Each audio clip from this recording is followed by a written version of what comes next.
What's up, YouTube? This is Too Raw for TV. So before I get into this video, I want to give a big shout out to a subscriber for showing love to the channel. Much respect to Harold Thomas for a donation to the channel via the Cash App. Leaves a note saying, having the strength to call out Floyd Mayweather. Absolutely. You know, look back during the Mayweather-Pacquiao wars, before they actually fought, well, because of circumstances, we had to defend Floyd Mayweather because of the rancid racism that was coming from Pacquiao fans. But that war is long gone, and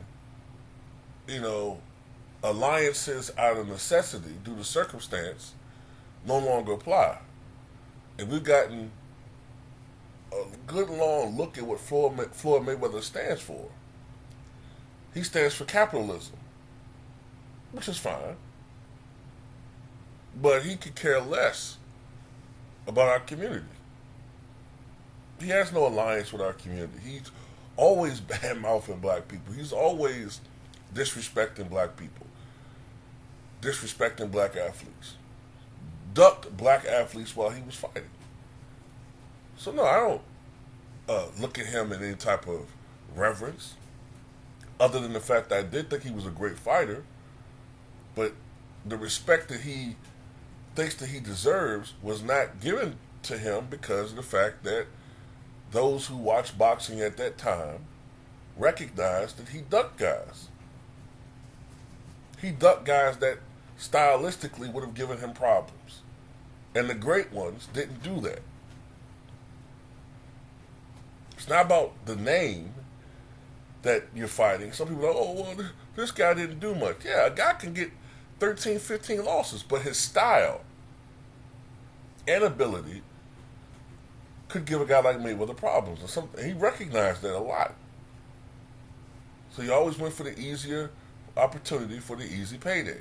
And that's why he doesn't get the respect, partially, that he thinks he deserves. But anyway, in this particular video, I want to talk about a charity game held back in September of 1994 that was possibly the last event ever held at Chicago Stadium. I know it was one of the last. And it was a charity game created by Scottie Pippen. Now, this charity game, the proceeds to the charity game, if I remember correctly, I think it went to helped impoverished Chicago youth. Chicago problems haven't just started; they've just gotten exponentially worse. But Scotty noticed that he was having problems selling tickets, right? Now, Michael Jordan had said before that he would not be a participant in this charity game. In fact, let me see if I can find out if there was what the actual name of this charity game was.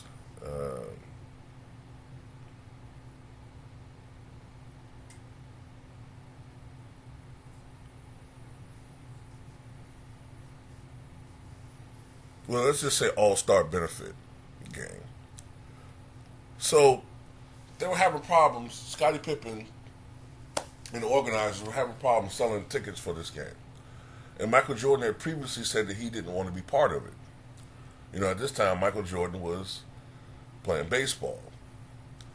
But Scottie Pippen had a heart-to-heart talk with Michael. And Michael Jordan changed his mind. And when it was announced that Michael Jordan would be a participant, tickets were sold out within an hour. That was the star power of Michael Jordan. Well, I'll put a link to an article in the pinned comment in the comment section below from John Starks. John Starks was part of this All-Star game, and he talked about how Michael Jordan got a little pissed off at Scottie Pippen because, according to Michael Jordan, Scottie was trying to stack the deck with his team versus Michael's team. All right, so I'll read from this article. So this is Starks saying this to Sports Bios Corner. I can remember this is during when he retired, and Scottie Pippen had an All-Star benefit game in Chicago, and he was having a hard time selling tickets. He talked Michael into playing, and as soon as he announced Michael was playing, tickets sold out in an hour. Jordan, who wasn't even playing basketball then, age 31, still managed to get a massive crowd to turn out to this event. When it came time to play, though, Pippen stacked the team against MJ in an effort to beat him. The result was a one-on-one battle between the two former teammates, with Air Jordan torching Pippen for most of the game. Afterwards, Jordan made sure to let Pippen know to never pull this sort of stunt ever again. This is Starks again. I'm on Michael's team, which I am thankful for that. I'm playing on his team, Starks said, and Scottie called himself stacking the team against him. He said before he went out, just give me the ball and move out the way. So I was on the court, and everybody gave him the ball. Him and Scottie was one-on-one for the majority of the whole game, and he lit Scottie up for like 55, 60 points. He had been playing baseball. He stepped out on the court, and he told Scottie, don't you ever, well, I'm trying to curse, don't you ever blankety-blank stack the team against me again. The fact that Jordan managed to cook Pippen is impressive in his own right, but again, he did this while playing baseball instead of basketball. Starks was perfectly content just tagging along for the ride and ended up witnessing another legendary MJ performance in person. As we all know, Jordan would come back shortly thereafterward, and despite odds, win 2 more league MVPs, 2 more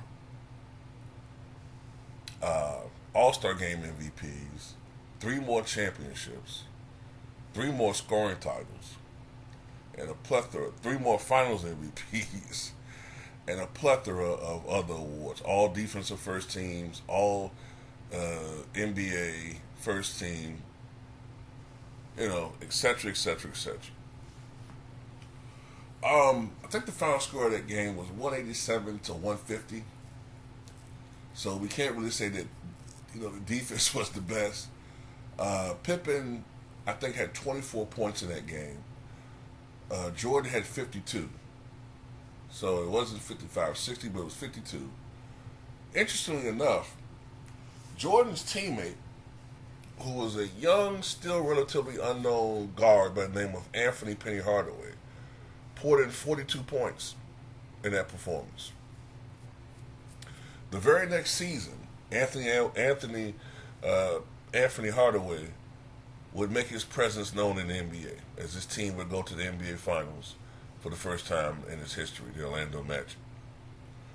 But anyway, just want to put that out there, man.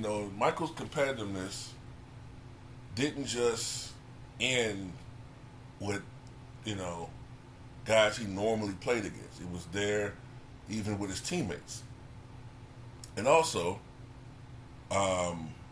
this also shows that even though Scottie Pippen was a great defender, sometimes I think his defensive prowess gets a little bit overstated. Like some Scottie Pippen fans want to put it out there that he stopped everybody every time, shut them down, didn't make any shots. Where I would say against the lesser players, yeah, he shut them down most of the times. But against guys who were big or athletic, had good first steps, quick first steps, I should say, they had the tendency to kind of like Scottie Pippen there sometimes. I'm not saying he didn't have great games against them defensively, but like I said, I remember Dominique Wilkins giving him the business, Larry Bird,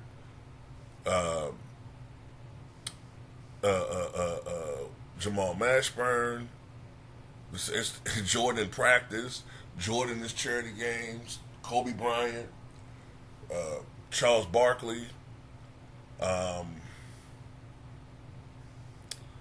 You know, it is what it is. Larry Johnson. But tell me what you guys think.